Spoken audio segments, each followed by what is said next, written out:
آج کا دور ہتھیاروں کی جنگ سے زیادہ بیانیے، فیک نیوز اور منظم پروپیگنڈے کی جنگ کا دور ہے۔ سچ کو جھوٹ میں لپیٹ کر، افواہوں کو خبر بنا کر اور قوموں کی سوچ کو کنٹرول کرنے کی منظم کوششیں کی جا رہی ہیں۔ ایسے نازک وقت میں اللہ تبارک و تعالیٰ کی عطا کردہ عقل و شعور ہی وہ کسوٹی ہے جس کے ذریعے حق اور باطل میں فرق کیا جا سکتا ہے۔ نبی اکرم صلی اللہ علیہ وآلہ وسلم کی تعلیمات ہمیں یاد دلاتی ہیں کہ انسان کا اصل امتحان اس کی عقل ہے، اور اسی عقل کے درست یا غلط استعمال پر افراد ہی نہیں قوموں کے فیصلے بھی ہوتے ہیں۔ عقل اللہ تعالیٰ کی ایک عظیم نعمت ہے، اور اس نعمت کا درست استعمال اس سے بھی بڑی نعمت ہے۔ اگر عقل ہو اور اسے انسانیت، قوم اور ملک کو نقصان پہنچانے کے لیے استعمال کیا جائے تو یہی عقل سامراجیت، سازش اور فتنہ بن جاتی ہے۔ اگر عقل کو اللہ کے ساتھ تعلق میں حق کی پہچان اور انسانیت و قوم کے فائدے کے لیے استعمال کیا جائے تو یہی عقل ایمان، یقین اور بصیرت کی صورت اختیار کر لیتی ہے۔ آج فیک نیوز اور منظم پروپیگنڈا دراصل عقل کے استعمال سے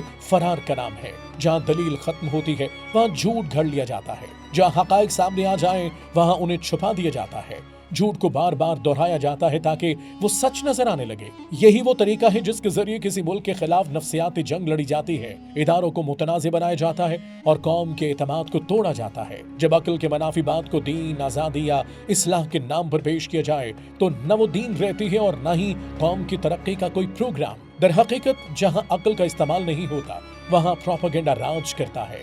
جھوٹ کو سچ بنا کر پیش کیا جاتا ہے اور سچ کو مشکوک بنا دیا جاتا ہے۔ پھر جس درجے کا جھوٹ ہوتا ہے اسی درجے کے تباہ کن نتائج سامنے آتے ہیں۔ ایک فرد اگر جھوٹ بولے اس کا نقصان محدود ہوتا ہے، لیکن جب جھوٹ کسی ملی، اجتماعی یا قومی بیانیے کا حصہ بن جائے، جب فیک نیوز کو منظم انداز میں پھیلایا جائے اور سوشل میڈیا یا بین الاقوامی فورمز پر اسے پروپیگیٹ کیا جائے تو اس کا اثر پوری قوم پر پڑتا ہے۔ اگر حکومتی یا ریاستی اداروں کے خلاف جھوٹا پروپیگنڈا کیا جائے تو عوام کا اعتماد متزلزل ہوتا ہے، قومی یکجہتی کمزور ہوتی ہے اور دشمن کو فائدہ پہنچتا ہے۔ قرآن حکیم ایسے ہی جھوٹ کے طوفان کے لیے لفظ استعمال کرتا ہے افق، یعنی ایسا جھوٹ جو دانستہ طور پر گھڑا جائے، پھیلایا جائے اور حقائق کو مسخ کر کے پیش کیا جائے۔ جب یہ افق بین الاقوامی سطح پر کسی ملک کے خلاف کیا جائے تو اس کا اثر صرف ایک قوم تک محدود نہیں رہتا بلکہ عالمی رائے عامہ کو گمراہ کرتا ہے اور پوری انسانیت کو فکری انتشار میں مبتلا کر دیتا ہے۔ قوموں کے خلاف فیک نیوز، جھوٹا بیانیہ